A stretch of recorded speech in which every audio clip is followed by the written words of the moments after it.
I got Fred and Witty back. I think this is their third time together. Third time, yeah. You guys can come solo, but it just happens that we're always together. That you're always in Florida together. But guys, back on again. There's always so much to talk about with what 1320 is doing and all that cool stuff. But we got to talk about the microphone story. So Cheyenne, Uncle Chet gave me these two microphones. Yeah. Sure, microphones. He gave you guys a set of DJI microphones. Yeah. Kyle gave those to that track channel. Uh-huh. Oh, yeah, because he lost them. Yeah, because he lost, yeah. So that track channel lost his. Yeah. Kyle gave them to that track channel. Okay. That track channel about a week ago gave them to Jimmy Dale. He now demoted them to Jimmy Dale. So the sisterhood of the traveling mics. Exactly. I was like, man, you need to like write on there who had them at what point. Yeah, because yeah, That's exactly. kind of cool now. I like that. Thanks for the present, Uncle Chet, from 4 different people. I texted Chet. I was like, I don't know if you realize this because, you know, Kyle could have just put them on a shelf and they would have sat there for however long. But they've now helped 2 other YouTube channels that needed the $300 equipment to not buy. That's pretty neat. Pretty cool that worked out. Yep. Shout out Uncle Chet. Yep. He's a good dude. So you guys are in Florida filming some more garage stuff. Yes, sir. How many have you filmed? How many are you filming here?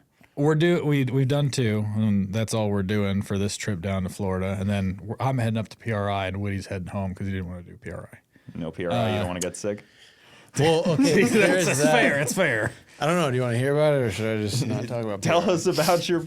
No. Okay, so last time we went, I had a great time. It's a fun time. It's just not exactly my vibe. Like, it's just cold, and there's not much to do around He there. wants to be shooting cars going down the track. And I'm like, I just want to go hang out with these people not at a racetrack. And he's like, well, I want to shoot their cars doing stuff. Or even at SEMA, right? Like, each thing is the car. At PRI, they have cars, don't get me wrong, but they're mostly booths with products. And let's be honest, most of the cars that we see at PRI are the ones that I'm shooting all year long at the drag strip. Yeah. So SEMA is more fun for me just because it's a world that I'm not typically around. So I don't get to see the show cars and all the other kind of things that you see at SEMA. And it's just fully revolves around the build. And so then I get a lot of things to take pictures of. It's more fun for me, and then it's warmer. And, you know, afterwards, Vegas has a lot of fun restaurants and entertainment, and Indy just it's cold. Yeah, my God. PRA could really change it up to like even Orlando or something. That's how they started. They started in The first Orlando? like 3 years of PRI was Orlando, and then they moved to Indy. Brother. Do you know the reason? That is or not was the it time. just- Was it just cheaper? Because, geez, dude. I don't know. I mean, it makes so much sense to be in Orlando. I'm flying in tomorrow. winter. I think it's going to be a high of 24, low of 17 tomorrow. Yeah. Bruh, what are we doing? In 2018, we brought Leroy there, and you have to push it in, push it out, and all that stuff. We got it like warm enough, drove it into the trailer, and on the drive back to Florida, because we cannonballed it back, the engine broke because it got so humid in there because we had a hot engine and a cold outside, and like you'd open the door and it was steam coming out of this thing. Damn. And the engine rusted on the inside. We had to send the engine back to Texas Speed after that deal. Really? It was a fluke deal for us probably because we didn't have an insulated trailer, didn't have quality stuff. That is weird. That's weird. Garrett would back me up. It sounds made up, but Garrett would back me up that it broke because of being in the cold and then the warm It doesn't like it. within like 7 hours. Gotcha. It was like... Intense changes, you know, sometimes Weird. can be bad. It was pretty serious. So do you guys want to say who you were filming with, or should we save that? Do you guys want Yeah, we Might can as well. say it. That's fine. We're filming with Sam Langford. Sam Langford, Yep. Mr. Sam. Mr. Sam? We did him yesterday, and then today we did our buddy Jared, a.k.a. Full Circle Garage. On any social media, you can find him there. Yep. Sam's got some cool stuff. He's a sleeper. And that's his Facts. vibe. Yes. That's his vibe. Comfortable sleepers is what his vibe is these days. And I got to ride in a few of his cars, but just I can't imagine the look some people have when he pulls up next to him at the light and his pickup, his F-150. They look over like he looks old, you know? He doesn't look spry. He looks old. So when you look over, you see this guy, and then he beats you off the line badly. And then the next light, you're like, what is this guy's deal? I was trying on? to figure out what people were thinking because I'm filming from the back. I'm filming in like a rental car. And I'm thinking, he's an older guy. He's in the truck. He's with Fred. And then all of a sudden, why, when you hear the supercharger kicking on, and I'm just like, I wonder what people are thinking. Like, what is going through their I wish head? I had like a mic and a camera on some of the pedestrians just watching it happen. He doesn't drive like, oh, just church and back type of driving. Like, he drives his cars. Like, And he'll hold the throttle out for a while. Like you're like, yeah, and then you're like, all right, all right, we're going today. top speed pull here. Like, I just needed the acceleration. I don't need like. He was really good yesterday. Everything was fine, but it's wild riding in these cars with him, and like he's as soon as he gets behind the wheel, he's just like every other car guy that's like our age. Was the Lexus there? Yep. Lexus was there. That is it's a super clean car. They did such a clean job on that thing. It looks just like a Lexus, and then you open the hood and you're like, oh, wow. Yeah. The interior is immaculate on it. Yeah, and Induction Vic built like the whole engine and everything. That's like induction spec, where it's could almost pass for like an OEM level of build, but modified, which is cool. Because especially on some of those older things, you kind of like, not older, but like a car like that, you don't want to see it like hacked up. You want to see it just. Yep. Maintaining the street look. Yeah. Did you hear the story on how he got that car? No, you never told me that one. Okay, so I'll just tell this little part of it, how he got the car. So he was friends with, I think, a service writer at the Lexus dealership, and said, if you happen to have one of these random cream puffs come in, let me know. This lady comes in with the SC300. She'd had it since new. It was as clean as it is right now, and a heater hose, not the water heater, or not the water pump, nothing like, but it was the heater hose blew on it. She said, it's time for a new car. They're like, ma'am, it's just a heater hose. She's like, nope, train it in. I'm going to get myself something new. And they called us. We found it. We have the car here. Like the car you've been thinking might come through the doors, it's here. And he went and got it. That sounds like my wife. That's kind of how she thinks. The other day I was like, I was driving her car. It's like a 2021. And I was like, it kind of like hiccuped a little bit. I was like, maybe I should put some spark plugs in this thing. She's like, spark plugs? Should I just trade this in? Oh, man. That sounds like she's wanted a new car for a little while. Yeah, I was like, no, you shouldn't actually. It's a 3-cylinder. They're like $6 a piece. In like 20 minutes. Like, what do you mean? But yeah, similar thoughts. And a radiator hose is even, oh yeah, she definitely traded it in. Like, this thing's unreliable. It was smoking. Like, it can't not smoke anymore. Water came out? Once it smoked once, it's done, you know? Yeah, water came out. What cars do you guys have? I don't think we've ever had that conversation. You want to go on here. first? Yeah, let me go first just to get my quick. Shut up. Luckily, so I got a E91 BMW. It's 2012. And I found it out in Oregon, actually. And it was a single owner. Tell them what an E91 is for the people. Oh, at it's a home that- wagon. There you go. Buddy. So I'm rocking a wagon because Fred got me into wagons. 3 It's- Series wagon. It's superior because wagons are the superior Wagon gang, vehicle. right? Yeah, Wagon gang. I do have a wagon. I love it. Still has the performance of a car, but all the space you need. Anyways, I had 42,000 miles on it when I got it, like 3 years back. And that's pretty good for 2012. Yeah, what are those engines? Are they the It's N50? Inline 6. It's an N52 then because it's an NA. It's an inline 6.30. Okay. And no, it's a great car, great motor and everything. And I just did a little flying by, and it's my daily. I haven't done anything to it. I feel like those, like that year BMW was like right before it was too impossible for you to work on yourself. And they were like just good enough to last a long time. Yeah. Now they're like way too overcomplex. Yeah. Those are like simple. I don't think I'd want anything any newer than what I got now. There's so many good I'm a big BMW guy. So like when you think about like, hey, Witty, if you could go get 10 cars right now, I'm going to guess that about 8 of those would be BMWs. I got something wrong with me, obviously, but that's where it is. And yeah, anything before like 2012 is what I'm liking. But The new ones are awesome. Don't they get me are wrong. They are. Like the G80 stuff is really Like good. a G80 M3 wagon, if that could be over here, oh brother. Yeah, like they're really good. But like I just some of the newer stuff they're coming out with doesn't really go with what I think there should be going. I like the M2. I like the Well, yeah, but like 240 all the weird 240i. electric stuff, and then all the fat, new looking, like futuristic stuff they're trying to do. I saw an Not into it. M5 the other day. Okay. And it was huge. Yeah, it was an SUV. Like the hood, Brother. the roof line was up to my Fred's eyes. got a lot of specs or the stats for list it of things that are lighter than the X5 wagon that they're bringing over is M5. just one H1 military Hummer here. is lighter than this thing. Okay, I think it was like H1 military Hummer. 5,800 pounds is the wagon. Yeah. Yeah, something like Yeah, that. that's crazy. They're almost 6,000 pounds when you put a couple people in them. And they're like, well, it makes 700 some odd horsepower. What? I was like, well, it needs it Yeah. to move it. No thanks. I asked David Patterson because he went to the launch of it, and I was like, "Do you feel that it's that heavy?" Because he drove it on a track, and he said no. He was like, "It was pretty spry and like pretty nimble still." It's gotta feel spry and nimble for being a modern car. It's just think about what it could be if it was a little It looks lighter. bloated to me too, though. That's It is. what I'm saying the with roof the new line was up look. to my eyes. I was like, "This is Yeah, an that's- SUV." yeah, that's almost SUV. All the yeah. side skirts, bumpers, everything is getting bloated and squared off, and that's what I'm saying.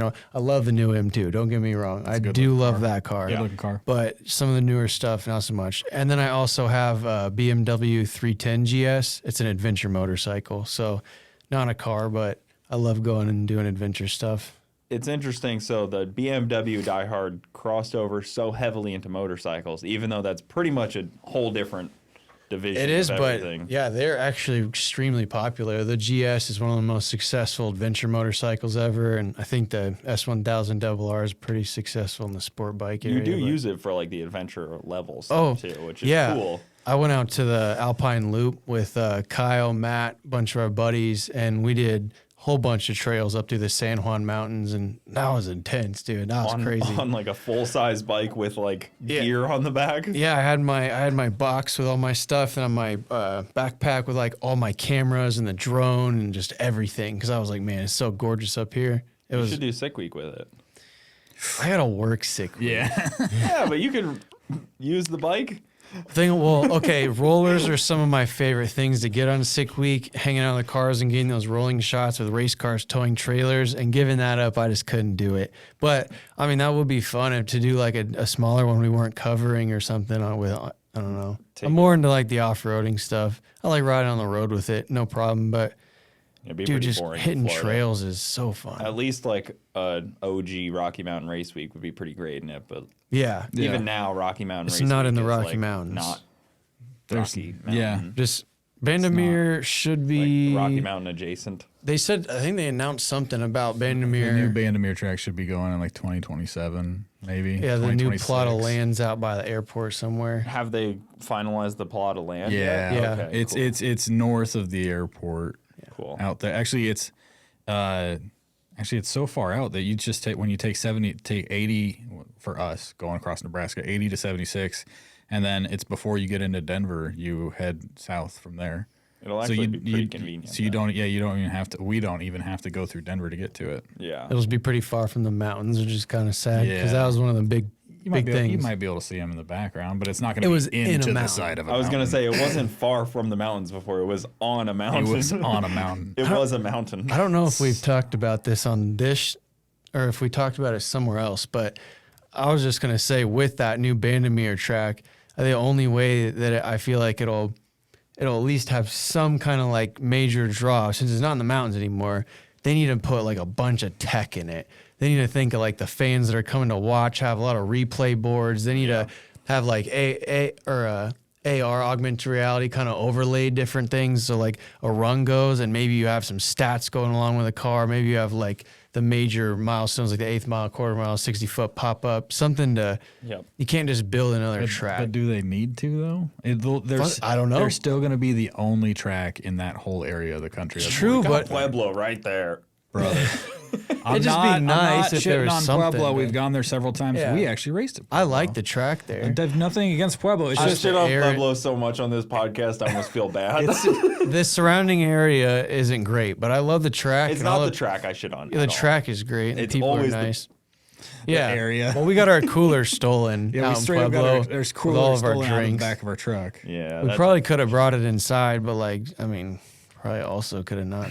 Well, now, like, Garrett did a cool thing with the jumbotron is he just bought a mobile one, so it's he did. trailer, but they use it as their jumbotron, but they can put it anywhere. So Bradenton does the same thing. They rent it from Chris at Project Prime, and then they can put it anywhere. So it's almost not even worth buying those things as a track anymore because you could just either buy one and rent it out when you're not using it, or just have a trailer one that you can put anywhere and not have a fixed piece of equipment because the upfront cost of that is pretty dumb. Pretty high, yeah. Yeah. So Garrett has one, and Chris at Project Prime both have one. They've got movies playing on it probably right now at the Freedom Factory.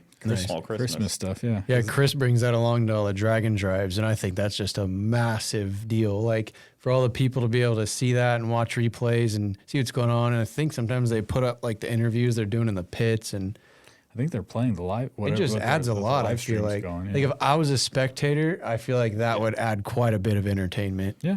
Well, Wes Buck always talks about, like, looking at other sports and what they do. If you go to a football game and something happens, you look up and you see it there Any again sport. happening. Yeah. NBA, like, all of them that are, like, serious sports Yep. have that kind of stuff. And if drag racing is going to be on par with that. So we need a giant floating TV screen 70 feet above We the just starting need line. technology. Yeah. Didn't they used to bring out a blimp for NASCAR that would play it? You just bring a blimp out. If tracks invested in jumbotrons, I mean, I'm just saying it would add a lot for the spectators. Oh, it'd be cool. It'd be cool. Think if there was downtime or an oil down or something, and you had the guy up in the production booth, and he was able to play highlights from the whole day. Like, let's say it's 10 p.m. It's rough keeping people there, but you've just got that last bit of crowd that you don't want to lose, and you have an oil down. It's going to be 45 minutes. You can play stuff in all these replays or whatever you want from the early part of the days. And I just feel like that would be extremely handy for promoters keeping butts in seats, because that's what keeps money flowing.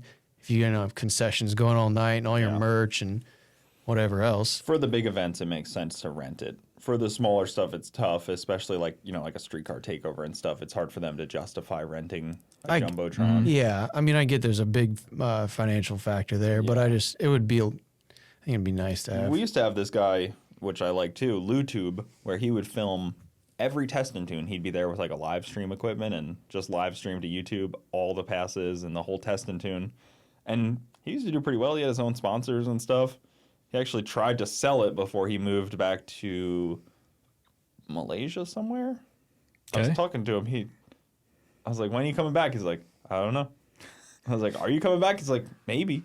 I was like, all right, Lou. You heard from him? I haven't heard from Lou. Oh, shout out LouTube. I got to check in and see if he's still posting stuff. Lou's gone. Yeah, I don't know if Lou's making it back. He went for work. That's what he said. So what do you have, Fred? You are also wagon gang. Oh, yeah. Wagon Fred gang. has a lot more vehicles. It's not that many. So I have the old reliables, my 2000 7.3 Power Stroke F250. You still got that thing? Oh, brother. She's still kicking. It's the most reliable thing I own. Like, it just doesn't break. Yeah. It has 253,000 on it. It did a round trip hauling the Harlequin to Georgia and back, like 2,000 miles, and in the last 12 miles, it chucked the turbo.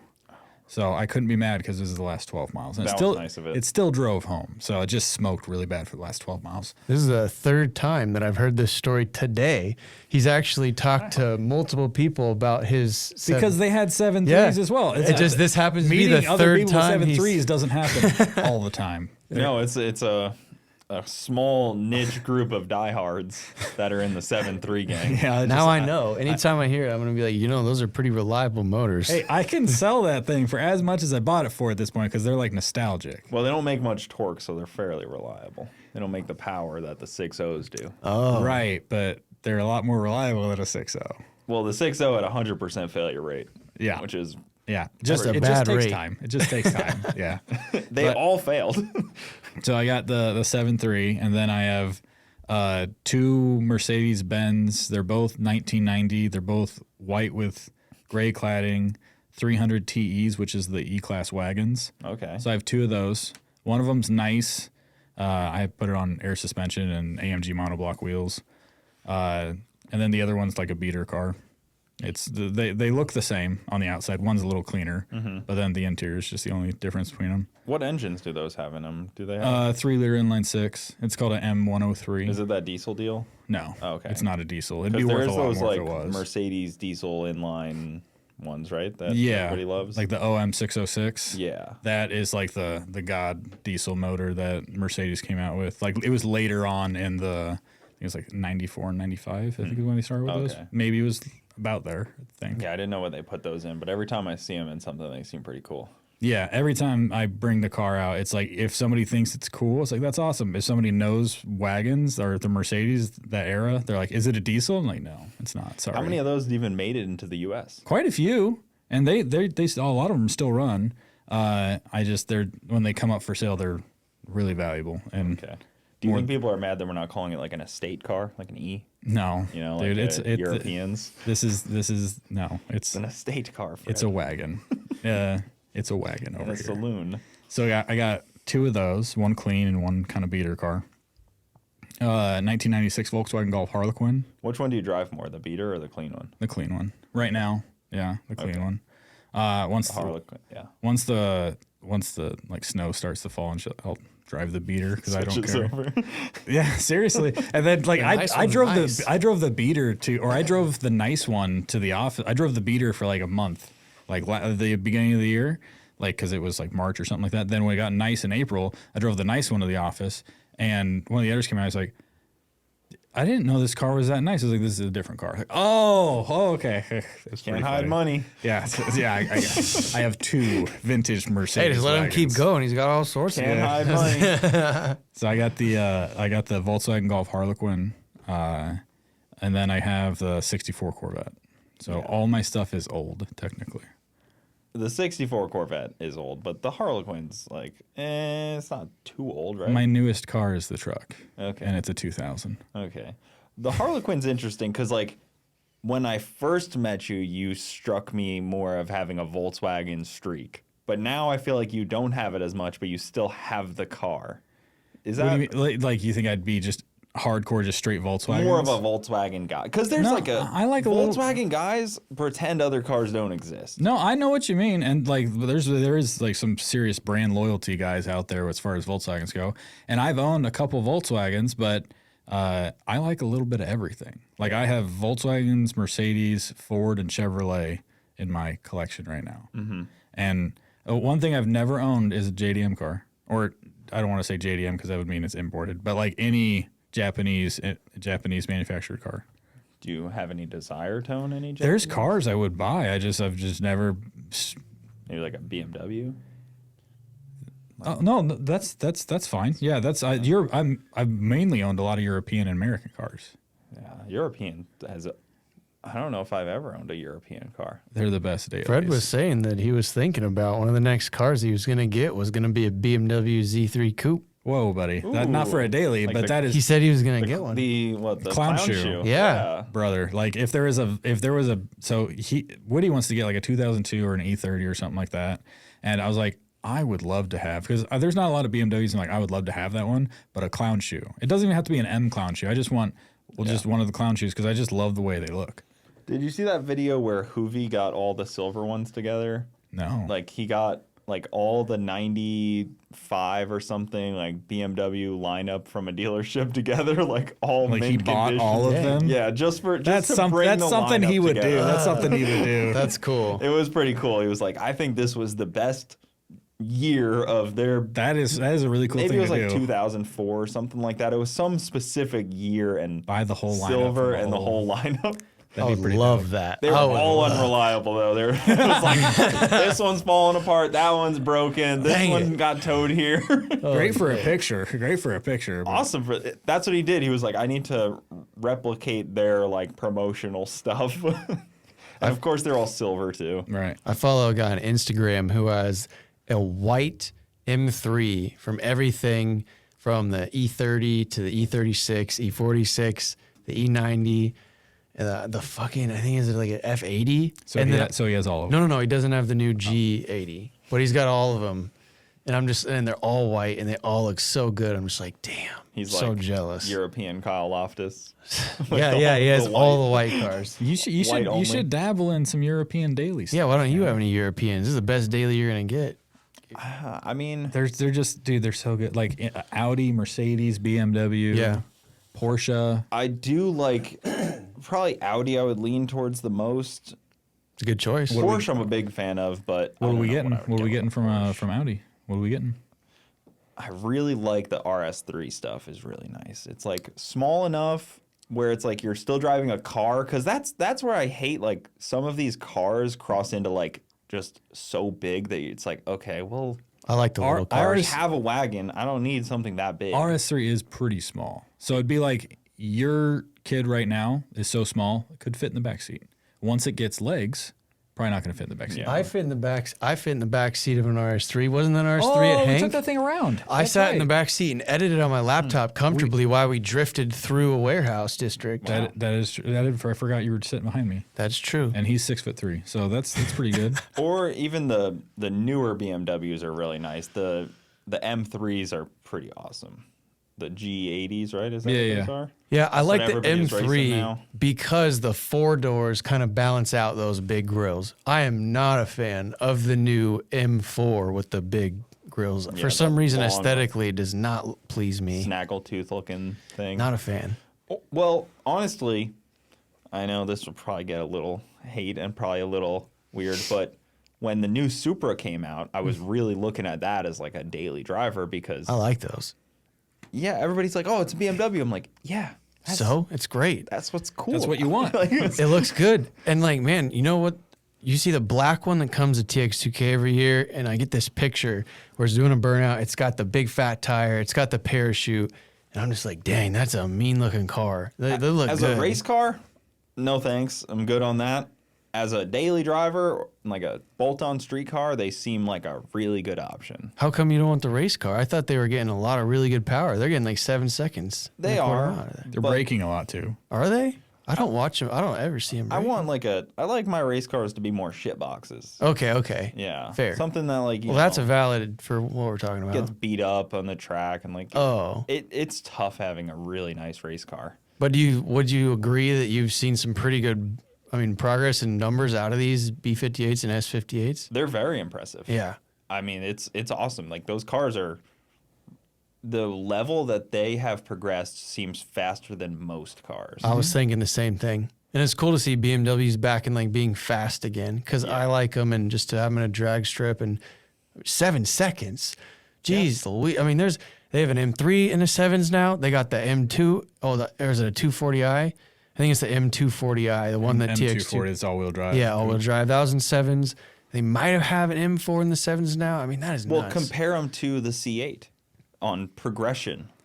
That took forever for the C8 to kind of get How going. many 7-second C8s do you really see? I don't. Is there one? Are there any? No. Are there? Like what are the mid 8-second eights, ones? high eights? How many of those? And then the new Supras are just like, everywhere. that seems unbalanced. It's the Supras have more of a drag setup to them as far as the layout of the drive line goes. I get it. But I've the seen V8 wheelie- should be fast. I've seen wheelies out of these C8s, and they're on a tire. I'm not saying they like can't. Fuel I'm Tech. not saying they can't wheelie. It's What is Fuel Tech? but running? also, They've been eights. Okay. but also, isn't the issue still with the C8 the transmission controller? Yes. Yeah, this is the thing they still can't do. They It's still not can't. even the controller. It's just that the transmission just breaks. Oh, Like even if they could control it, it breaks. So it's like, okay. So you does can anybody tune it. do it? Is like Dodson or anybody tearing those things apart? I'm sure. They're still breaking them. They're putting clutch packs in them. They're still breaking them. It's pretty lame and sad in all actuality. It's Well, like so what are they going to put in like the ZR1 and the Zora to hold the power then? maybe they got something new in there. Hopefully. you I hope. would think. Maybe somebody will retrofit some other transmission into them eventually. I don't know, but they're kind of a dud if they're not gonna break that barrier of sevens at this point when the Supras have been doing it for years. It's like the Corvette should be able to do it. You would think. You would, I don't know. It's just because they changed the layout so much. I know the Corvette is still like everybody till the end of time.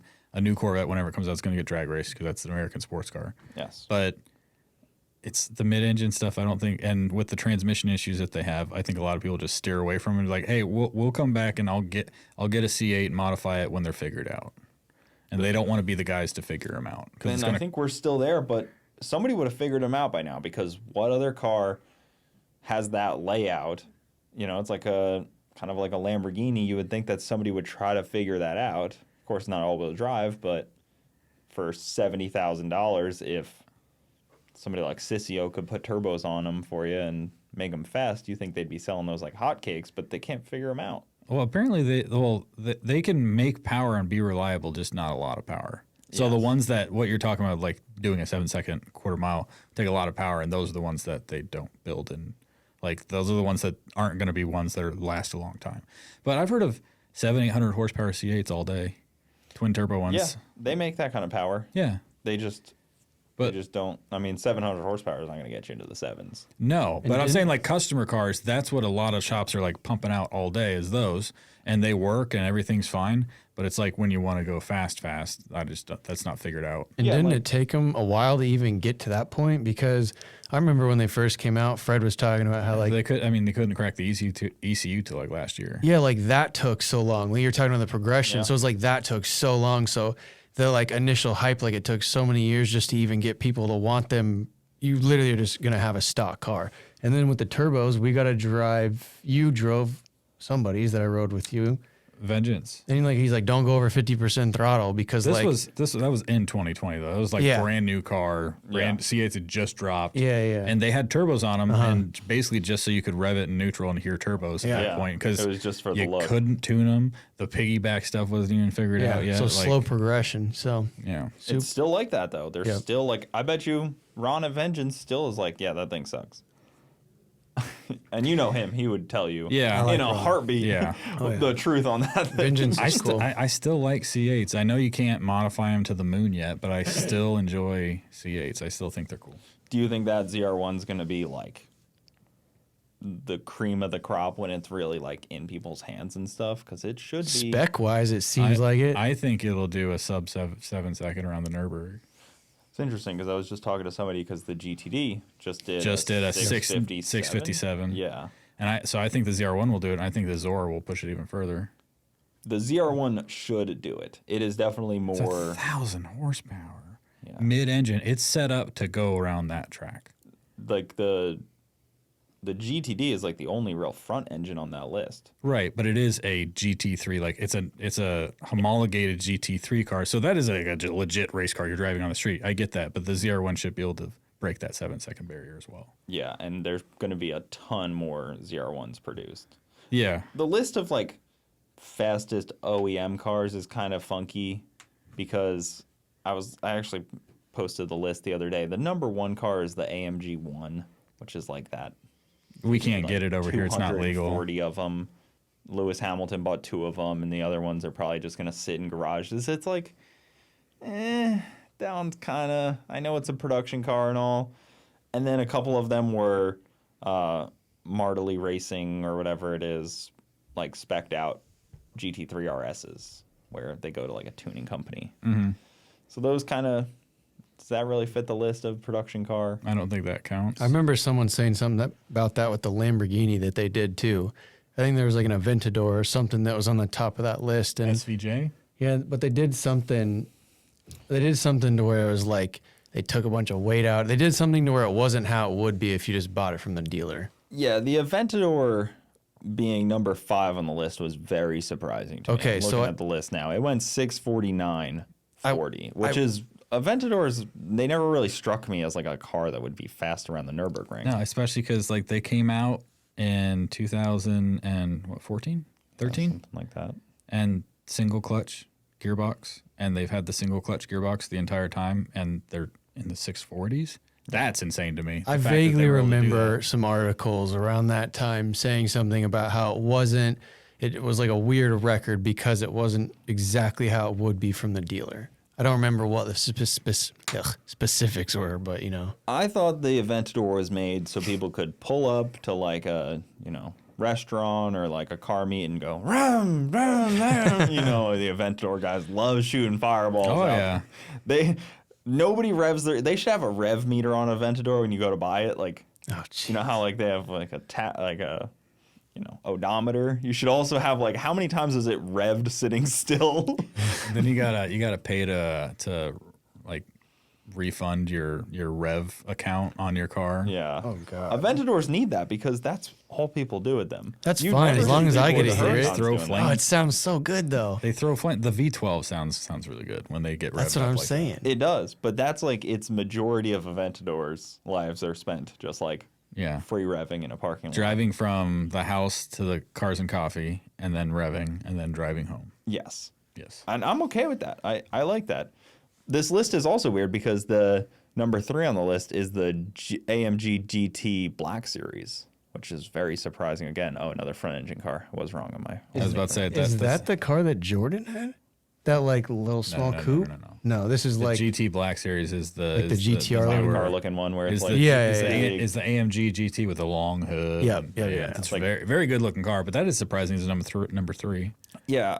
And then there's also a Radical on this list, which is like That doesn't count. doesn't even have a windshield. Like That doesn't count. I don't know if I'm actually surprised by that Mercedes because so when Kyle and I were over there, they have like a specific that car has like a specific Nurburgring edition for that car. I think isn't that a car that they do GT3 with? Yeah, it is. So And that's probably the closest you can get to That's that. so Black Falconer. God, what is it? Something we went down the road where all the GT3 teams have their shop because it's like right off the ring because they all go test on there. And that car specifically, it's a green one and it's like the Nürburgring edition.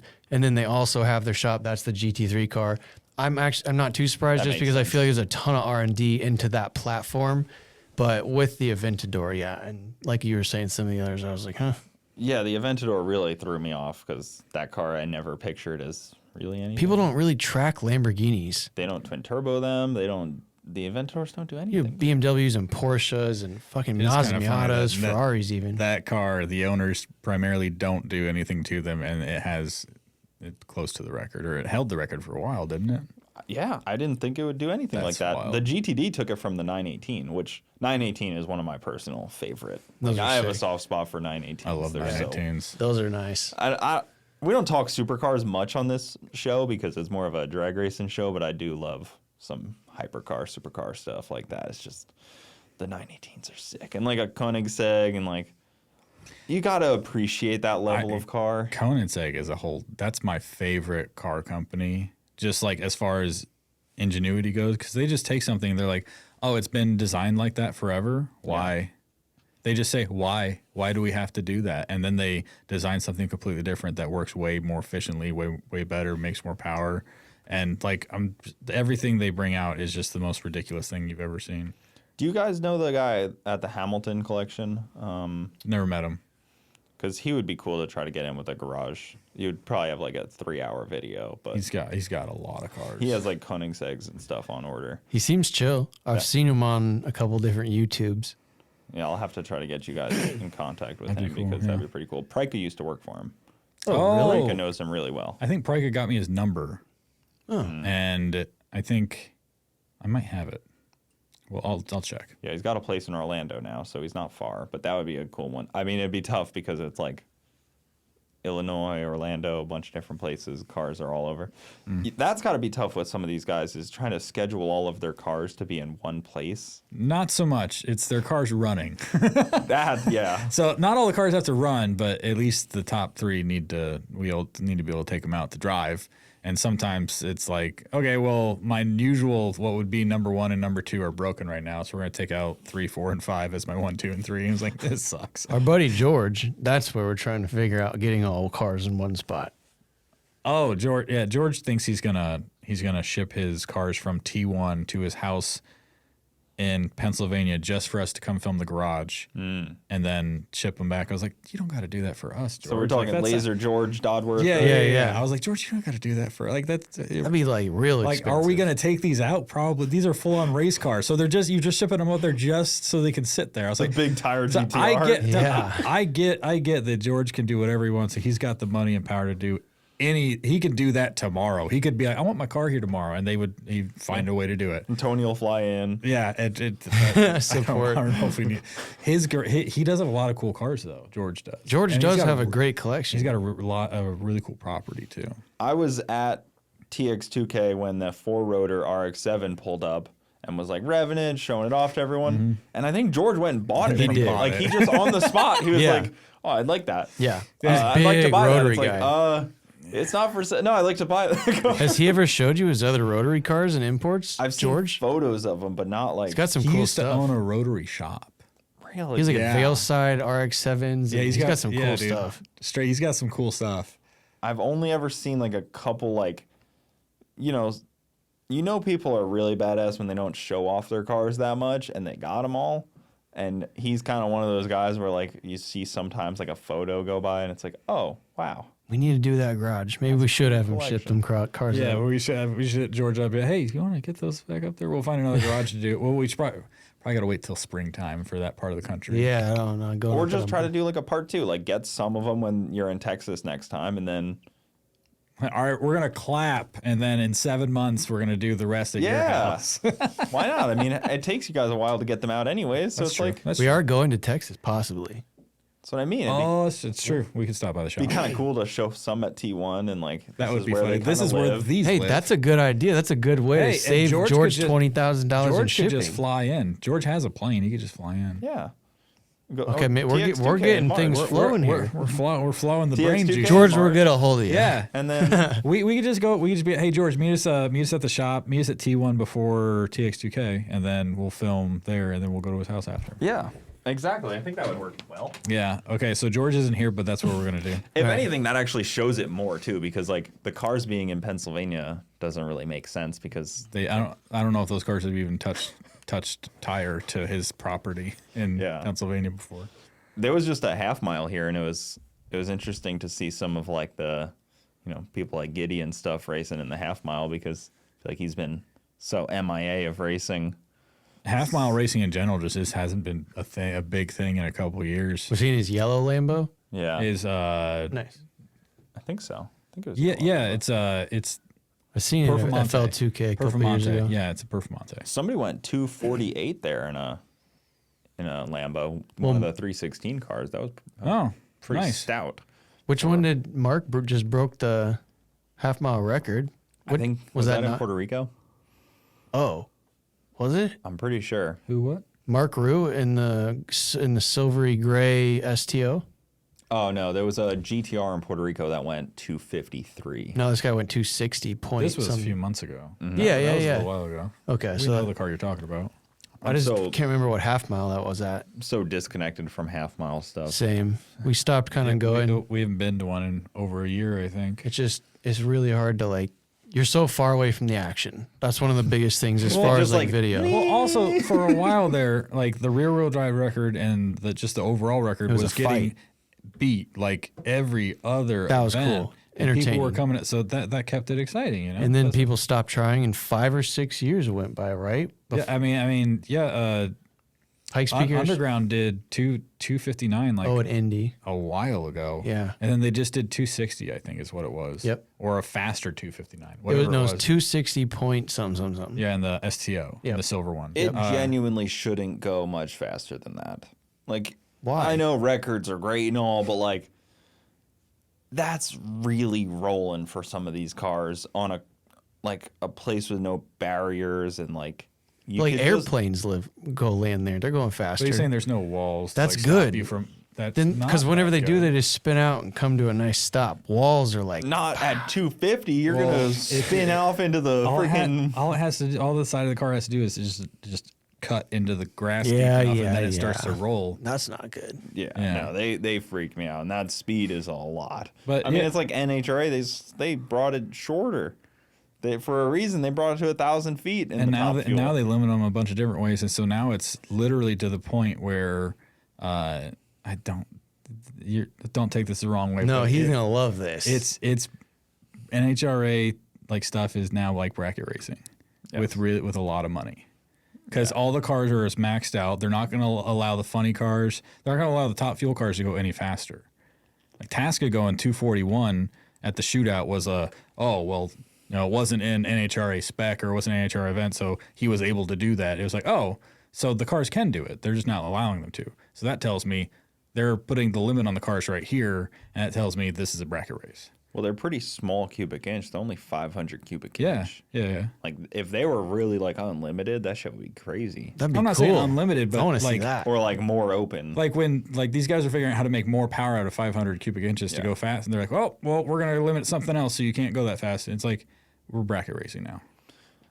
I don't really believe how they keep getting record attendance at some of these NHRA races. It's not. I love drag racing. We're not the people going.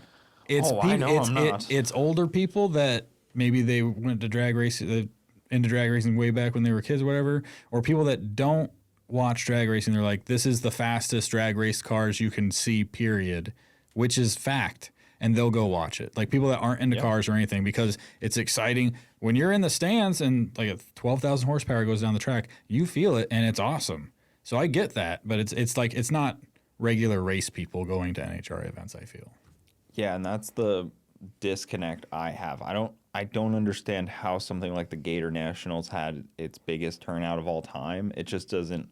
I don't understand where they're getting these people from to show up, because it's pretty impressive. I mean, it's great for the sport, but it's surprising as well. Mm-hmm.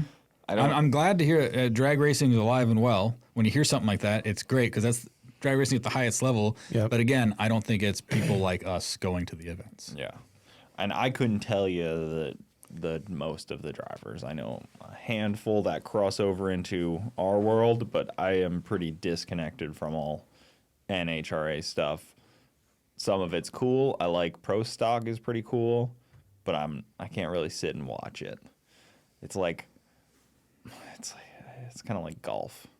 You know, it's like it's cool that it exists and all, but it's like I don't know. I like the variety of streetcar events. I don't know if this is just not even something you should base it off of, but for me, like Pro Stock or NHRA or NASCAR or whatever, this might just be the kid in me. They all look the same. It's not fun for me to watch.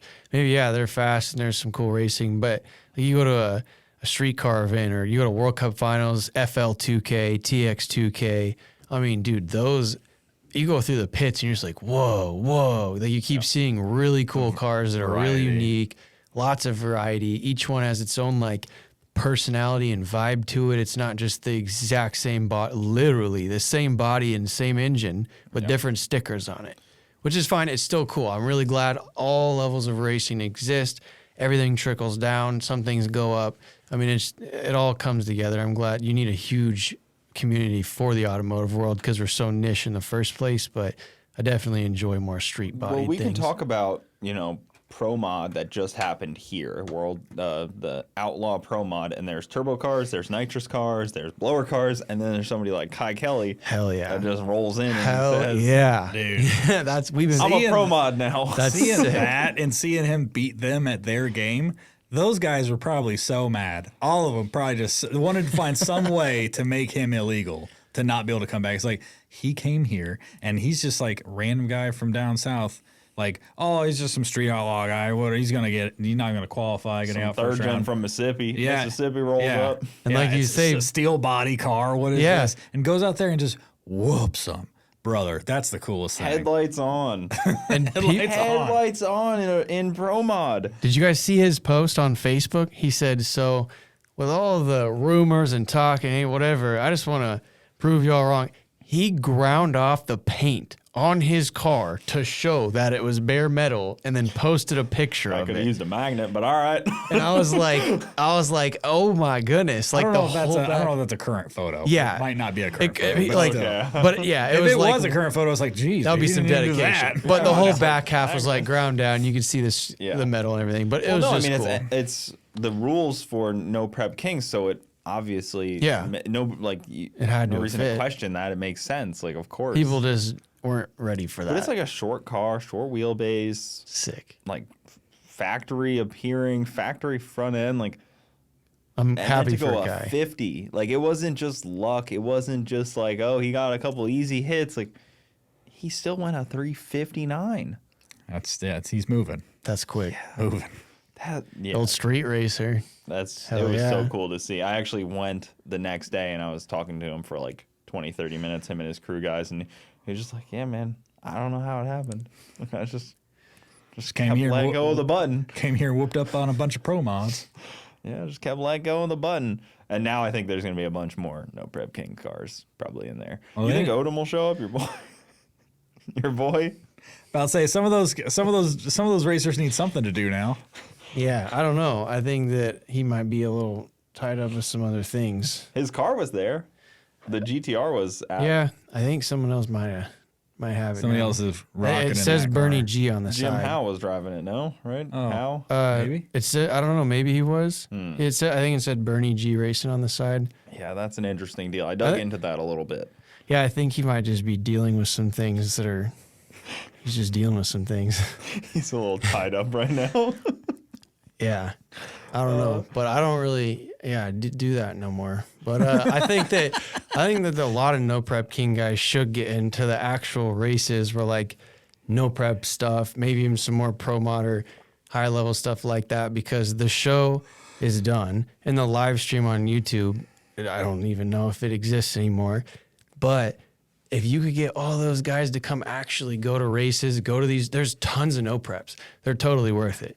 I mean, these no preps, they just announced the Shady Side race, North versus South. They used to $75,000 pot. They used to come out to those no preps before the show happened, and they got $40,000 So every come back. weekend to come out. Come It's back. like- There's a lot of you guys, and you're all badass racers. all you big with tire good guys, cars. come back to these no prep races so we can film There's you. so many no prep races going on, and they're all like 25 to 75. They're all worth it. But it's all small tire stuff mostly. Yeah, it's like like small tire. yeah. Then change up. Well, Change there's up a- just a little. You know, Justin Swanstrom put his No Prep Kings car on a radial tire and went and ran no time radial, which is pretty awesome class 2 because those guys are going freaking. It's basically I've seen him at Lights Out before. RVW, but unlimited. Uh-huh. And you know, he ran his No Prep King car on a small tire, and that shit was pretty serious too. That thing was rolling. He did like $100,000 side bet. Just a side bet, $100,000. I remember that. Yeah, That's crazy. yeah, with Fletcher Cox, professional football oh, player. yeah. He kind of Oh, that's right. Yeah, I remember hearing That's that. badass. he's got the cash. Yeah. I think Fletcher's good for it. Yeah. His car is sexy. Oh, Yeah, he's all always blacked had some out. badass That's such a stuff. good car. It's like a shame because he loves racing so much, but he's too big.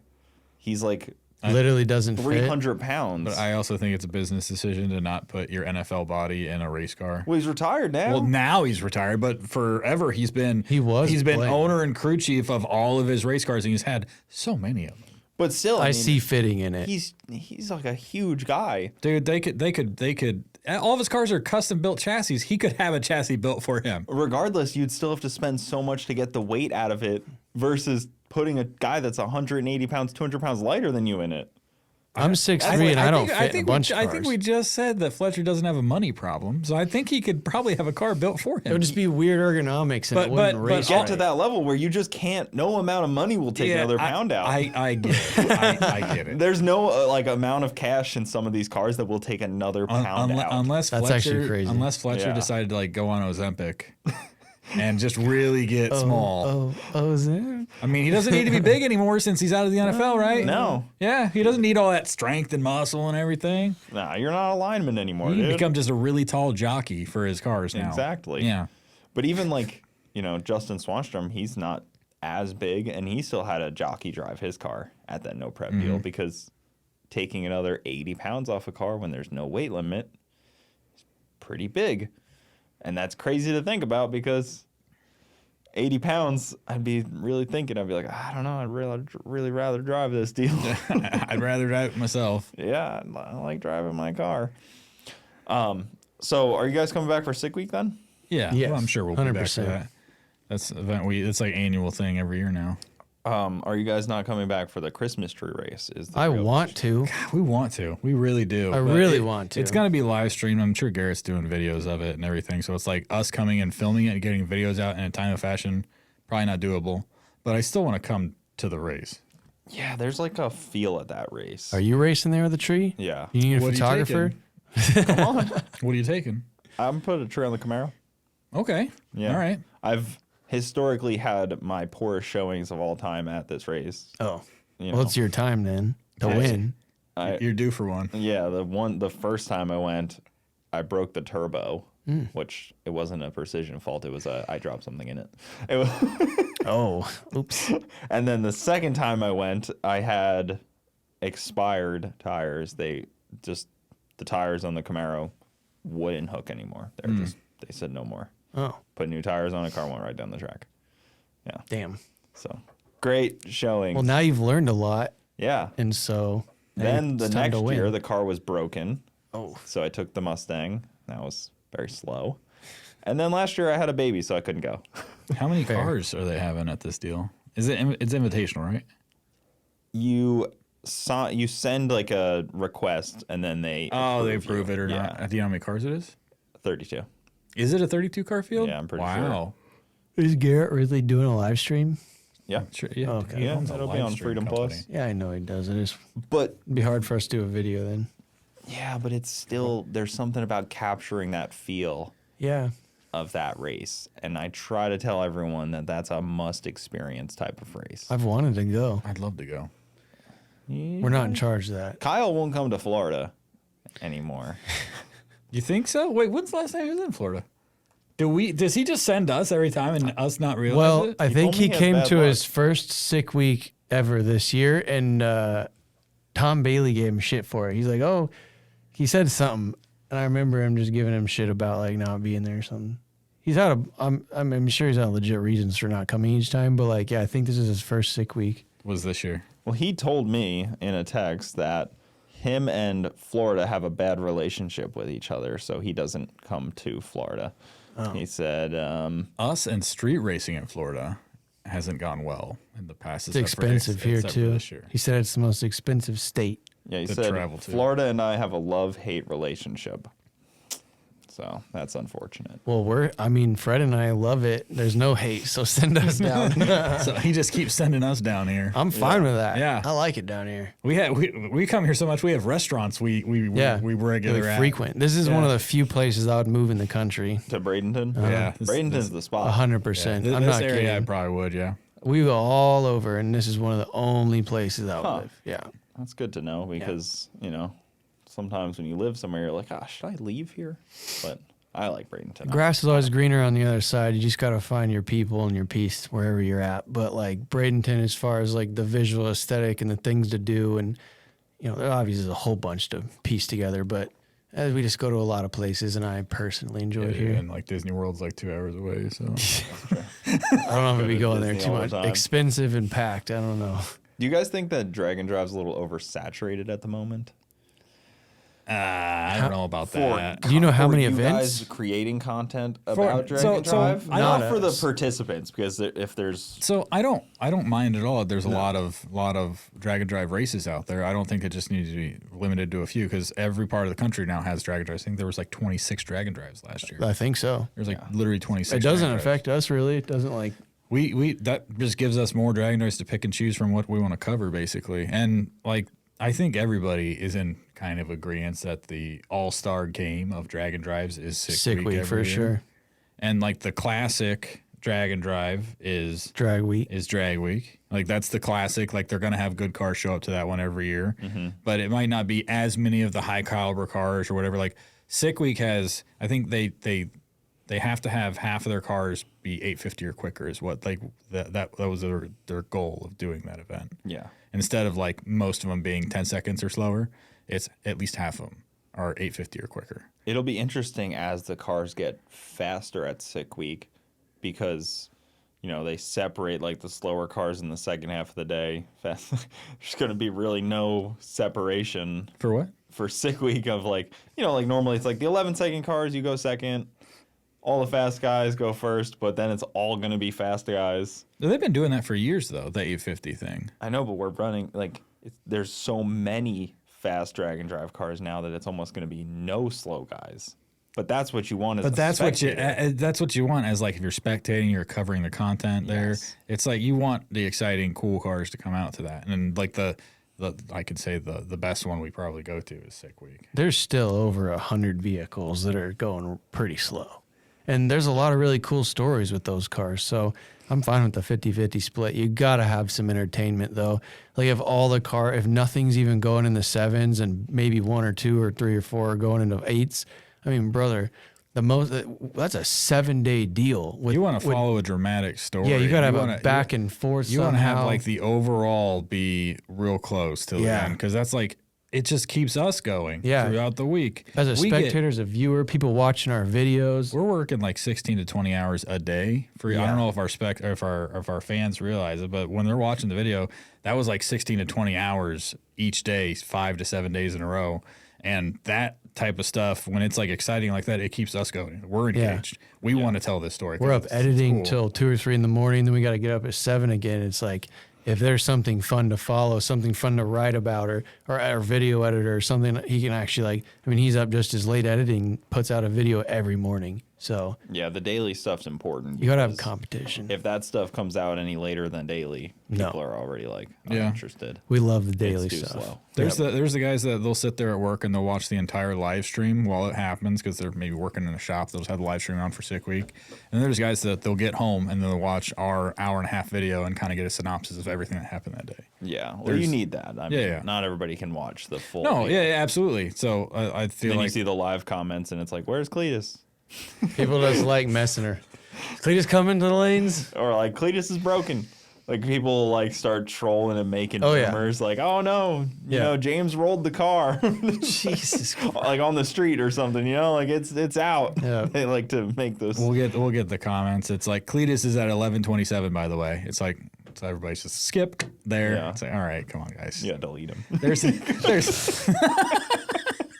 Go delete those comments, hide them.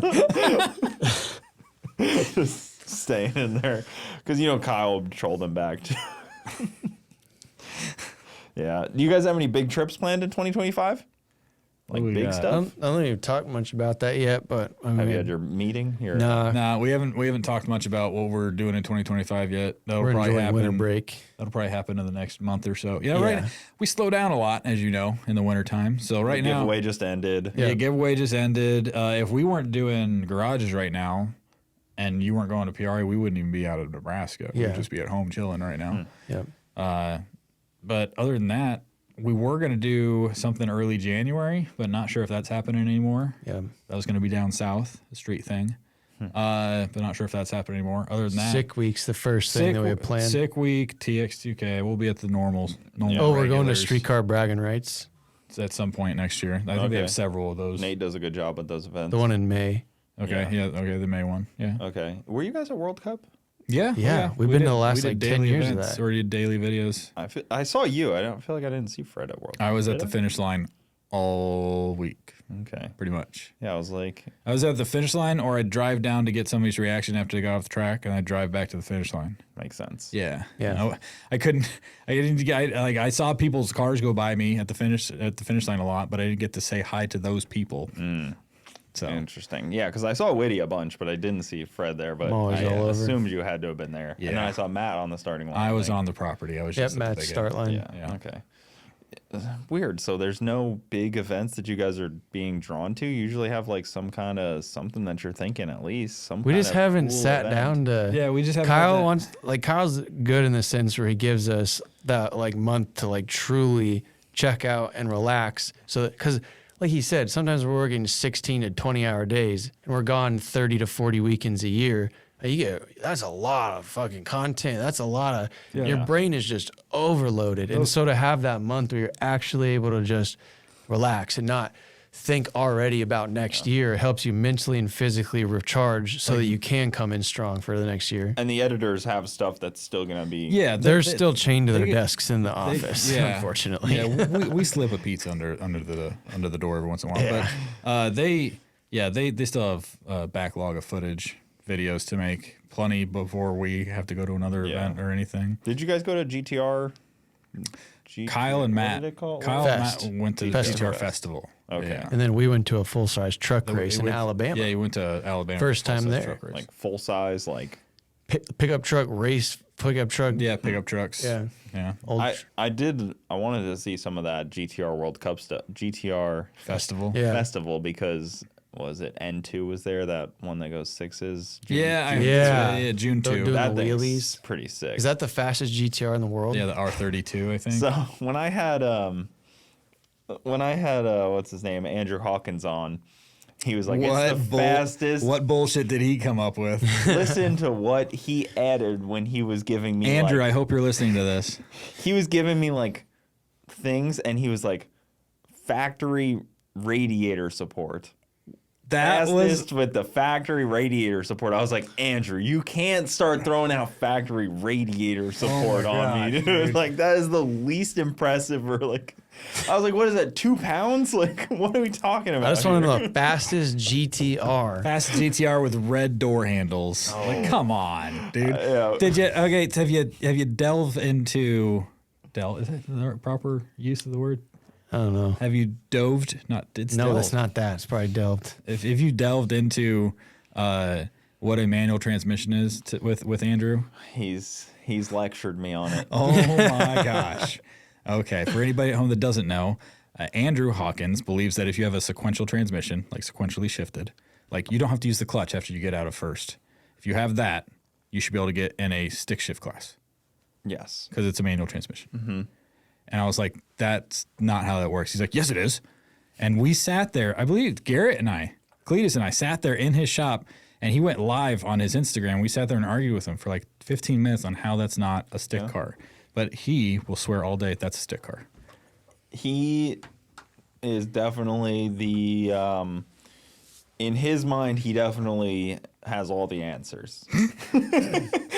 And I like Andrew. I have a great relationship with Andrew, and I would make fun of him the same way. I would do it to his face directly as well. to him. This is not talking behind Andrew's back, because I'm clearly not. I would make fun of Andrew the same way in person. And when he told me factory radiator support, I was like, okay, let me just write all these down. Because he's just there was so many qualifiers to these records sometimes. Yeah, dude. Yeah. And it's a 6-second car. You don't need any more qualifiers. Right. It's a 6-second car. It's like you don't need to bring in the micro records at this point. No more. It's good. It's no more is needed. It was fine. Oh, you know what you guys should try to get to? Should see if Garrett will let you come to his all-wheel drive versus rear-wheel drive shootout thing. When is that? That looked incredible. But again, he's probably making his own videos and doing live streams? No, but he makes like a video on his stuff, but he doesn't do like a video of the event really. Like diving into like the setups of the other vehicles. Yeah, like he's not going to go ask like anybody else. That's not how he films videos. So I feel like there's an opportunity for you guys to be there. It looks like a great time. It looks like a good time. It really does. I mean, Joey Heichel team versus I Manuel at Midnight Performance team. I mean, I saw Joey's team. That was pretty cool. Yeah, that's going to be pretty got Charles. Spicy. Who else is on his team? He's got Charles. Okay. He's got... I think the Firebird, right? Ryan. I think I saw Ryan Mitchell. Yeah, I think Ryan Mitchell. Oh, God, he popped up. Was there that... You know that blue Nova who's like, he's dating that girl with the blue Challenger? And they're always the no preps. Oh, yeah. Over in the Carolinas, I think. The blue, and it's got like the black front ends really fast. Hopefully they have beer money. I thought I saw that. Just because. That would be cool. You know, it's cool to see beer money out. We'd pull it up. Everybody likes beer money. Yeah. 5 or 6 cars. Charles with patches is one of my favorites. Dude, that wing on top of the car, it works really well. It's on the diff. It's directly through the car, all the way to the differential. Yeah, right to the rear end. I was like, that's crazy. Yeah. And he's like, we figured it works. And then Midnight's gonna have all F-150s. Just a bunch of F-150s, a regular and then maybe Miles with an Integra with power windows. It's gonna have just Starbucks Coyote F-150s with all-wheel drive. Yeah, and then Miles getting the Starbucks run that day. It'll be tough on like a true bare road for the rear-wheel drive guys off the trailer. Looks like Billy. There's a couple cars where I don't. Oh yeah, Street Race Channel. Yep, Street Race Channel. Billy in his truck, and then KC Max, and then Charles. I was wrong about what I said.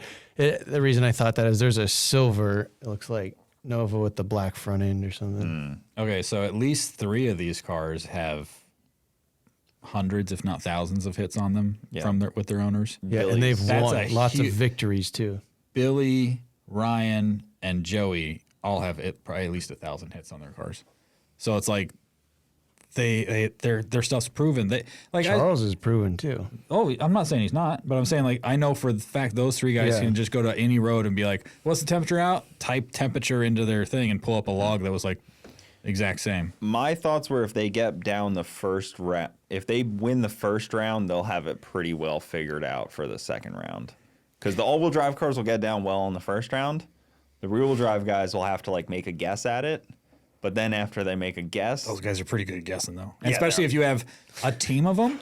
If you have 5 guys, they're all good. They're sharing. They're sharing data. They're like, all right, no, the data.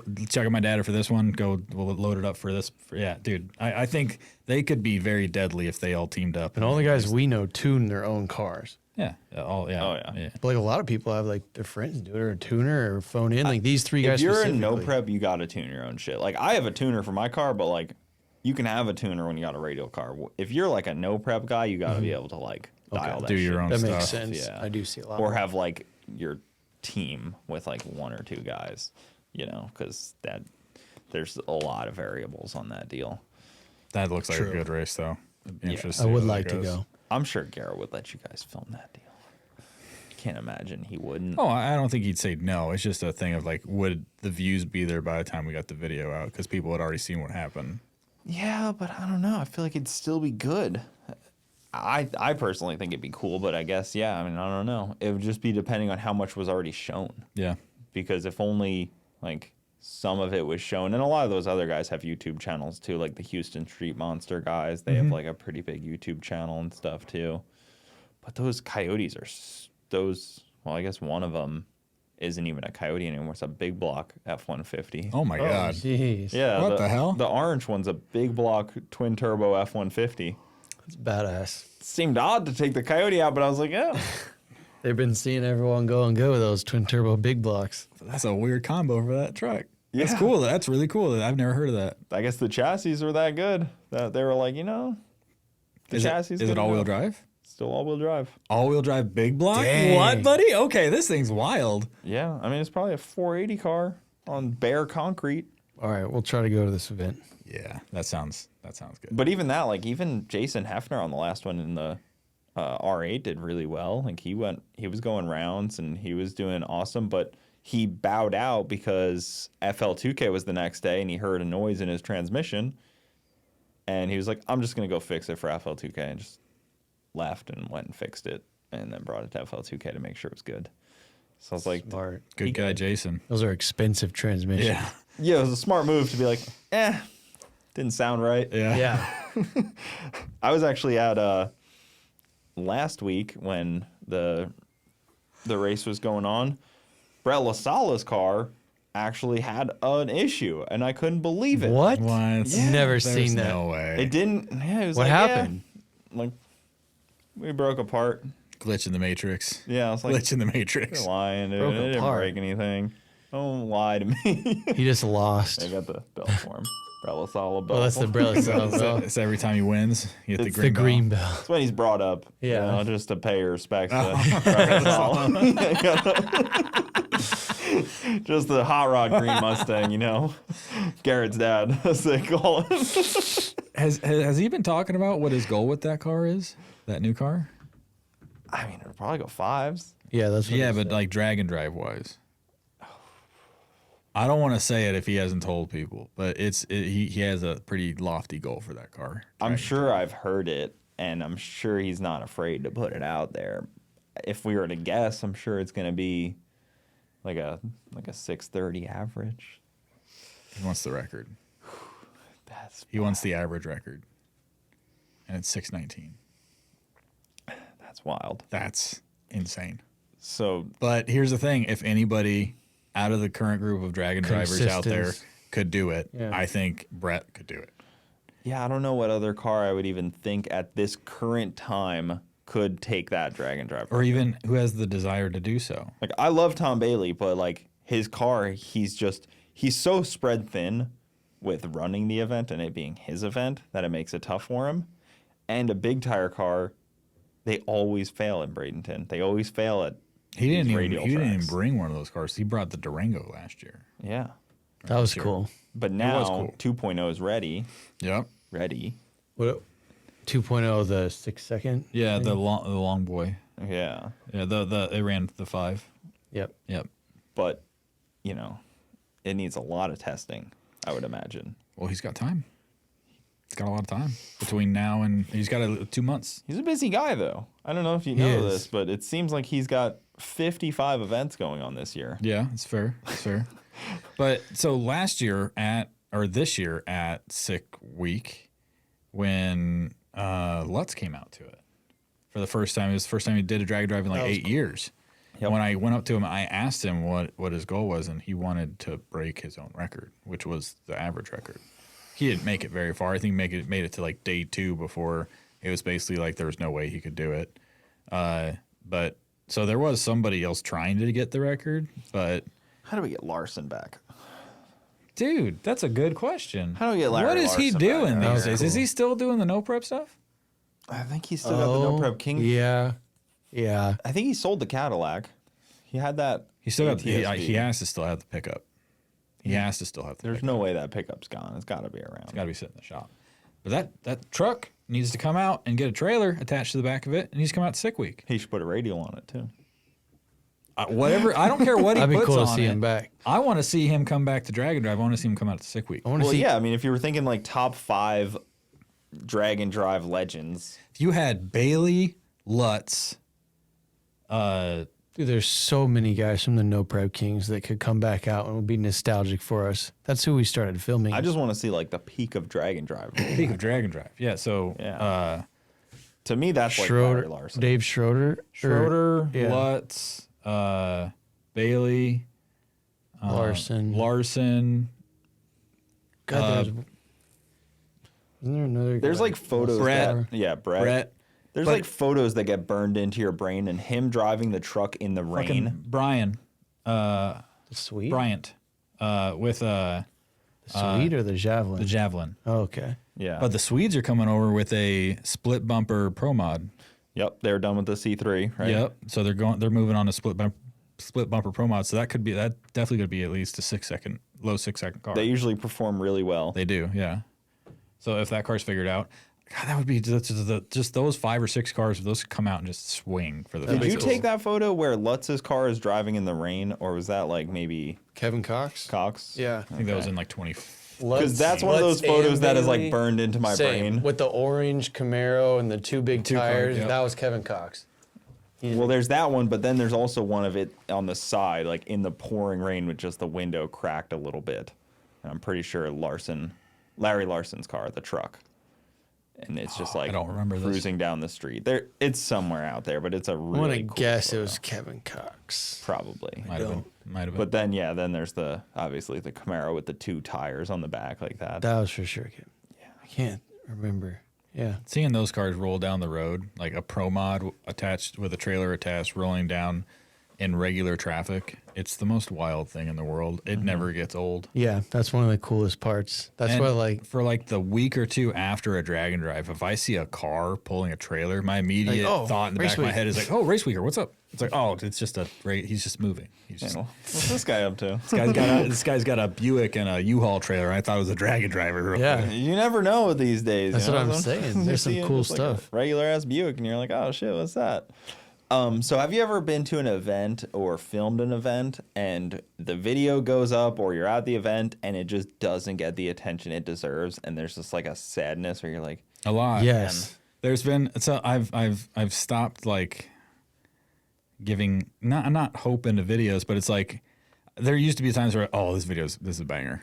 you're like, you I wanna know shake this someone is like, I know you should this. watch You have this." one in Like, mind, Fred? I know that you- this is good. I can't bring one up on top of my head, but I there's know. ones where I'm like, I know this is going to do well, and then it doesn't. I'm just like, I don't understand why. So now it's happened so many times where I just think it's going to do well that I'm just like, I just don't. And then there's other videos that I filmed where I was like, that pretty standard video or whatever, and then it just goes just like a rocket ship right off the bat. And I'm just like, I don't know. I didn't do anything different. It's a cool car, yeah, but it's not any more cool than this car that we filmed last week. Yeah. Like sometimes the algorithm hits, sometimes it doesn't. Yeah, it's weird because it's like almost like a sadness where you're like, you would like this if you watched it. Click it. Yeah. Click the video. Exactly. You'd like this. I had one. The 1320 story that I did on Koi Christmas. So Koi Christmas and his buddy, super long story short, we're out racing. His Lamborghini lost control. Something broke or something happened and it slammed into the wall. Well, it exploded with like fire everywhere. Koi was knocked out. His friends saved him from the fire, like literally saved his life. He would have burned alive. Everyone got burned. It was Koi's like crying on camera. His dude's crying on camera. I'm like crying behind the camera. Like it was intense. It was a great, amazing story. Like And no views. and horrible, like 160,000 views or something. Like We're just like, did you guys watch the video? I thought it was gonna be like a 1 million view video, dude. When you get that kind of emotion in a video, you share it and you watch it and you talk about it, and it just did not pop off. But like, there's a couple other, like I did a story on Sam. It's like 960,000 views right now. I mean, I did a story on Jesse with a C10. It's like over 1 million views. It's like almost 2 million views. There's a Yeah, like, but I mean, it's just weird. So that's one that I thought that would do well. And did not. Sometimes there's just videos where you're like, oh, this will definitely do well, and Yeah. it just doesn't.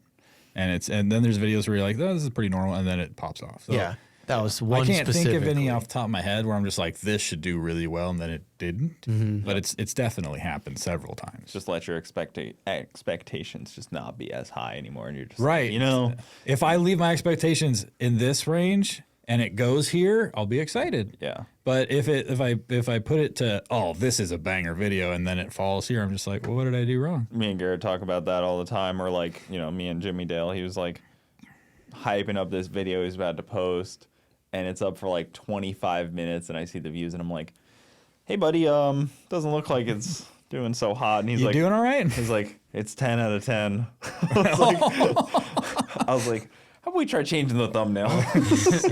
And it ended up, you know, becoming like 4 out of 10 with the thumbnail change. Right. But yeah, still, it's like, Yeah, there's some videos where it's just like, dude, this is like, you had fun filming it. You felt like you expressed how much fun it was and how cool the car was or the person, whatever, through the video, and then it just doesn't get views, and you're like, can you guys just go watch it, please? Just like, I feel like you'd enjoy it. Yeah. Please just go watch it. Give it a chance. well, even like events, you know, like you go to an event and you're like, man, why is there no one? Like, why is there not that many people here? Like, why are people? I mean, you guys go to big events, so you probably don't go to them anywhere. We go that's, to a like, ton of small events. We go to a lot of but big, like small events that everything. get a lot of like attention. We're a little like small. I mean, that truck race. We went to a lot of small. We got a bunch of small, little eighth mile like, tracks. We went to a lot of smaller, small tire races this Yeah. year. Even like ice cream cruise gets thousands of Well, people. that's That's huge. true. Yeah. That's true. There's, That one I as mean, well. there's like what, 40 cars in this truck race, and there's like a There's couple hundred people. There's there. 55, 60 cars. That's a pretty solid amount for a truck race. But yeah, we aren't going to like super small races, but also the caliber of car has to be there as well. Yeah. Yeah. We don't Can't want to just go to go like somewhere we for don't that. want to go to like a Friday night test and tune at some random track and just be like, hey, surprise, 1320's here. It's like they're not going to just randomly have the really fast stuff there just on a surprise night that will Yeah. pop in. I mean, there's You know? potential, but it's really low. You gotta think about if you're gonna spend all this thousands of dollars to fly or drive, and then hotel and food and all that. I'm not saying we need like a banger video every time, but you gotta at least think about like having some quality content. Well, it does have to pay for the Exactly. travel Can you at expenses. least- It can't just- It'd be nice if it did, you know. you can't just donate the money. You know, Yeah, we're having not a merch sales helps. Yeah. For sure. Yeah. Helps offset some of that. But But you then s- there's an editor back at home that's Yeah. doing stuff. There's a warehouse. There's merchandise. If you could at least pay for the trip, you want to pay for more, but you know, Kyle wants a new Corvette, I'm sure. I don't know what he wants. What did he want right now? Probably a ZR1. He wanted. He was talking about like wanting a twin turbo R8, but they didn't want to deal with like the problems. I feel like there was Yeah, a car bad though he was experience. talking His about. thing is stock fast right now. He's like, I really like stock fast. I was like, He got 'cause- PTSD from because that he R8. breaks every modified car that he owns. He does. He just does. I don't know what it is about Kyle or the cars or whatever the combination is of modified car and Kyle. They don't go well together. Yeah. And Kyle has realized that over the years. So he really enjoys stock fast.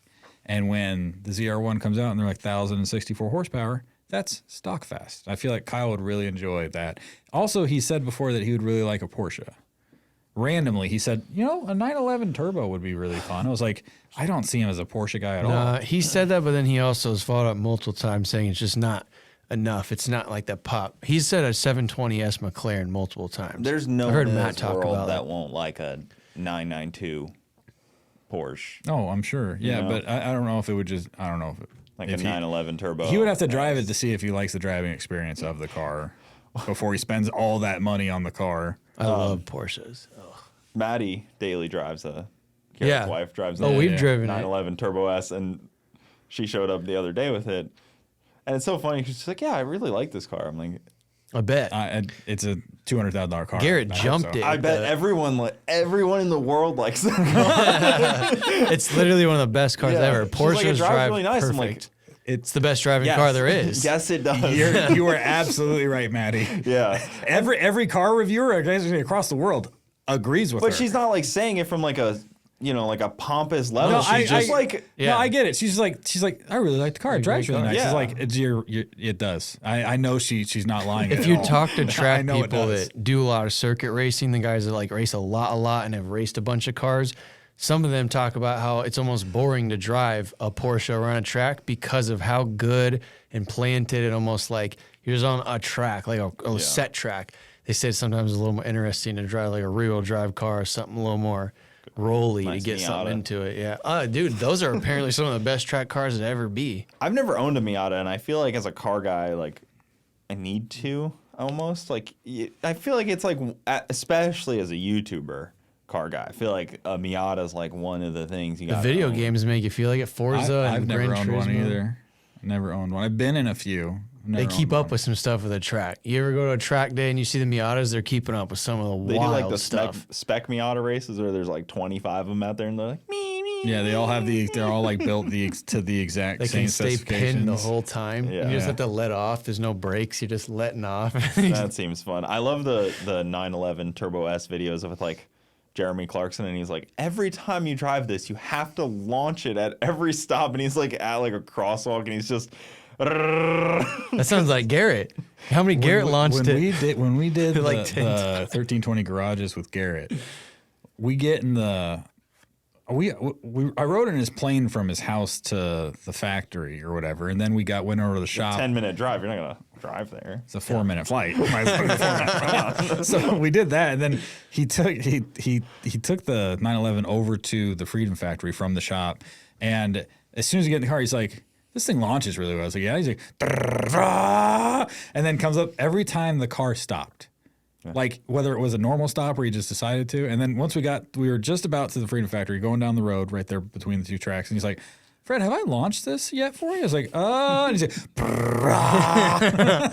well, like how the Aventador is designed to just like, vroom, vroom, fireballs. That car is just designed to show your friends the launch of it. Yeah. It's like a Tesla where it's like, feel the launch. Yeah, it's like a party trick. And then when you drove us, we came around, and I think 4 times in a row, we came around and we're almost done. like And Garrett's 3 like, times, yeah. have you launched this yet? Yeah. You should go He's try like, it. you should drive it. I was like, yeah. And he's like, give me the camera. So it was really weird because I'm walking away from Garrett with the keys to the Porsche in my hand, and he's holding my camera. And I'm like, this isn't how I saw this going.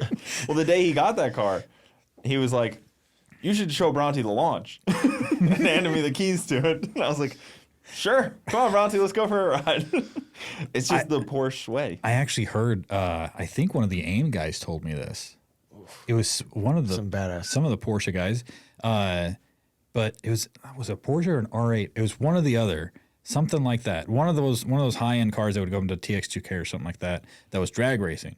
They said the car wouldn't go into launch control anymore, and it was because the factory ECU was set to only do launch control like 999 times. Nice. So once you hit that, you can't launch it I anymore. remember that someone So telling us. I can't remember what it was, either a Lambo, an R8, or a Porsche. Yeah. And it was like they had to have somebody from the dealership go in and like factory reset that so they could do launch control some more. No, wasn't Sounds like it a something a McLaren would GTR? do. God, who was I this? don't. And we're like, wasn't but that it's car one of- supposed It was one to of be those high-end DCT cars. Yeah, but yeah. apparently, on one of those cars, you can max out the launches, and it's like, nope, won't let you launch anymore, and you have to get like reloaded with, almost like we talked about earlier. You got it reloaded with launches. You get, like, a buying medal or credits from HP Tuning. Yeah. You got to buy more credits. You're out of launch controls on your Porsche. Like, sorry. Don't tell BMW that that's a thing that they can do, because they'll be like, They got you get to launch it subscriptions. 100 times, and then you get like a Your first free few launches. you get a $50 subscription a month to launch your car as many You have times to as you unlock want. that extra 1,000 RPM. You Oh, can only no. launch- You're at like 4,000. It's like, you want to get to 5,000, you got to unlock it. Sorry. That would suck. Can't do that in the old BMWs. That I'll would stick to those.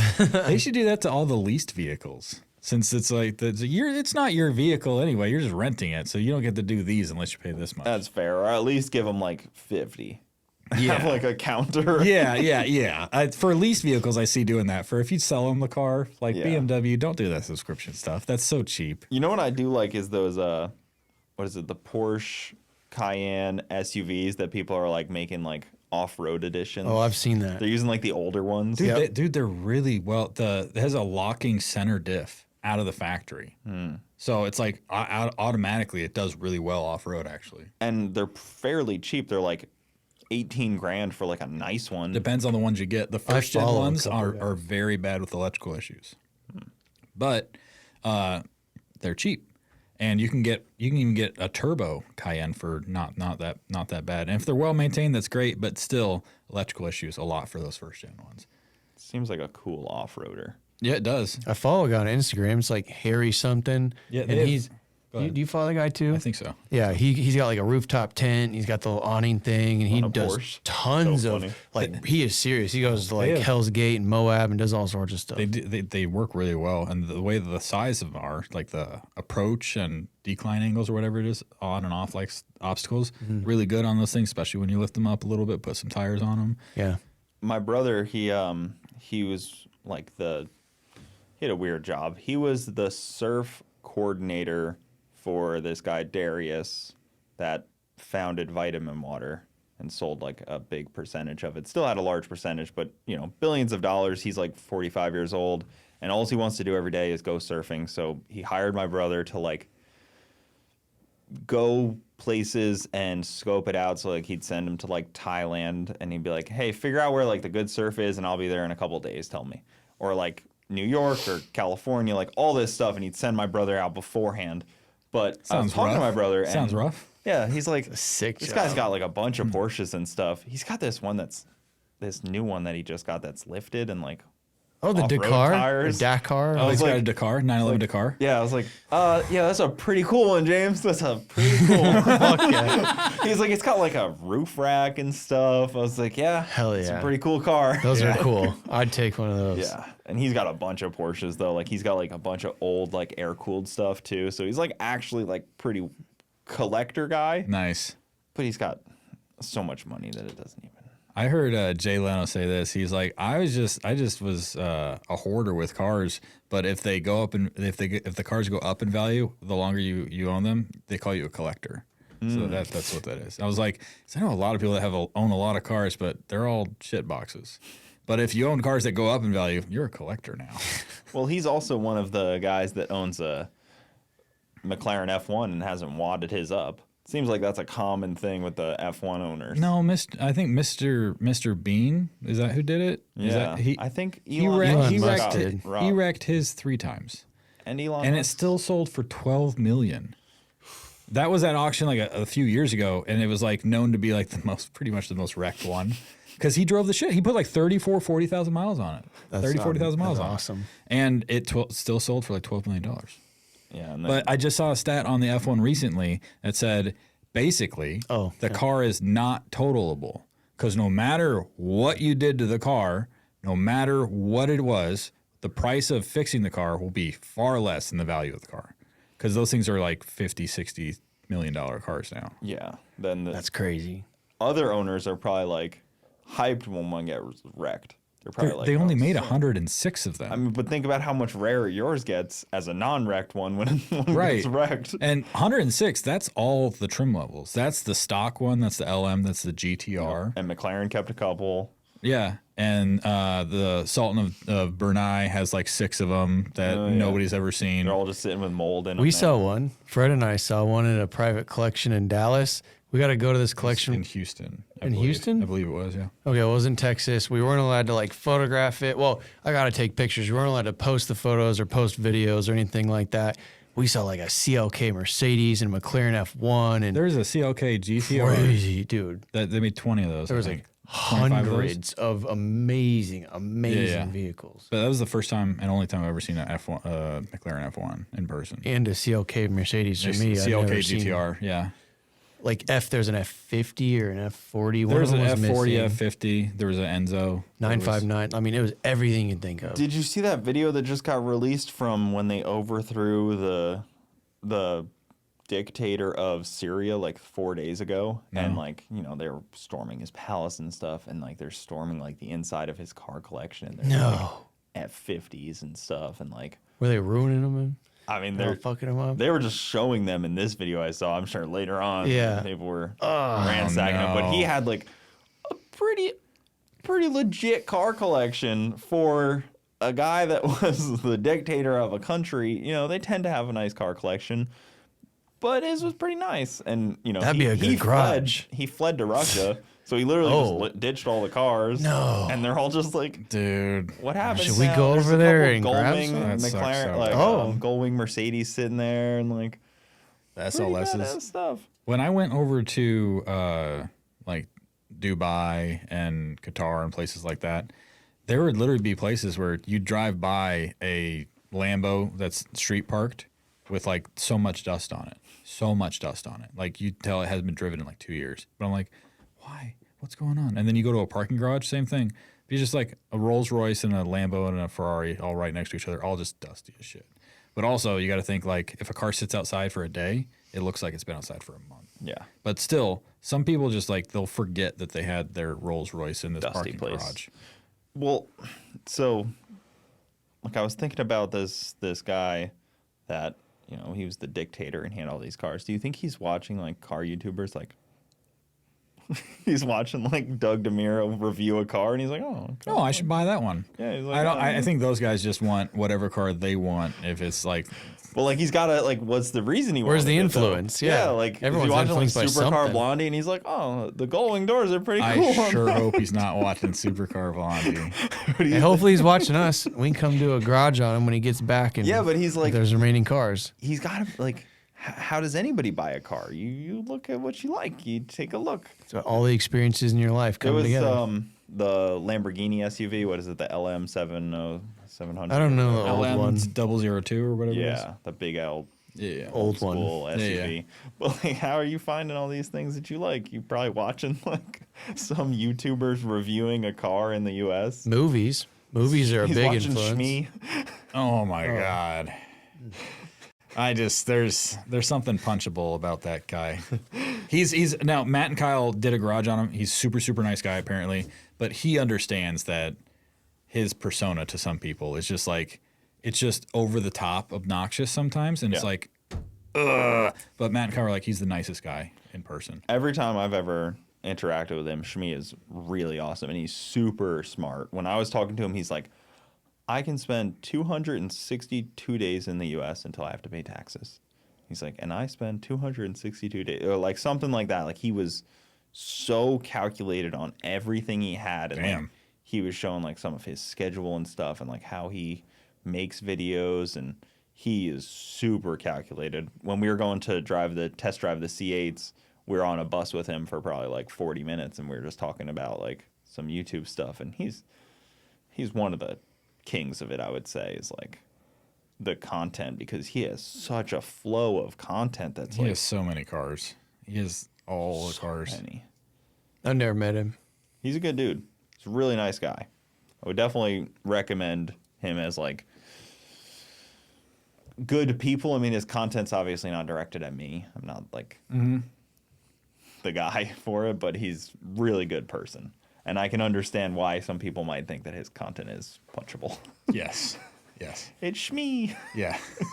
It's always his like. There's a same few channels thing. where it's like You know, he's not like that on off camera. Like, there's a few channels I can think of. Like, he's not like that off camera. Like, he's actually like normal, completely normal. He's not over the top all the time. There's a few like that. Yeah. Yeah. I've been lucky enough to meet like a ton of YouTubers on the back end of things, and it's pretty cool to like know them on a different level and stuff like that. Like Chris Fix recently moved down to this area. He's really cool, and like Tavarish, I've gotten to talk to him a little bit about like his P1 and stuff, which is a crazy project to take on, a P1. And yeah, there's a lot Is of that the cool one stuff. that was flooded? Yeah. Broke the carbon tub. That's wild. Yeah, that's a big project. I can't imagine the anxiety of that. No. Well, all right, guys, we're going to end this off here. You guys know the deal. Follow Fred, White and Blue. Link is in the description.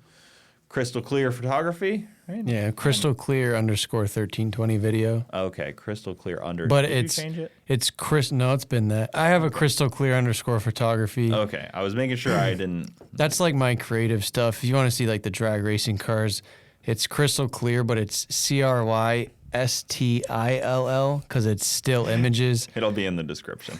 There you go. I'm not going to make you guys misspell it. And I've seen you on TikTok, too. There you go. Yeah. Well, I quit doing TikTok, but Oh. You had like 40,000 followers. yeah, I did like 2.5 months. I did TikTok, and then I got 40,000 followers, and it was great, and it was super fun. And then I got COVID, and I don't know what in the world it was. Something. He's blaming it on COVID. No, something brain. switched, dude. Something Got came you. out of it. I'm not kidding. After I got COVID, I could not look at myself the same doing it. I never filmed another TikTok ever again. It makes me sad. It was the weirdest thing, They dude. were good. I just can't. It's something in my brain switched. It was like a fucking switch. And on that sad note, Yeah. thanks, buddy. I'm not going to sleep tonight. I now. still take photos. I still take good I'm photos. going to get COVID and not be able to film videos. You'll be All fine. right, guys. Thanks for watching. We'll see you next time.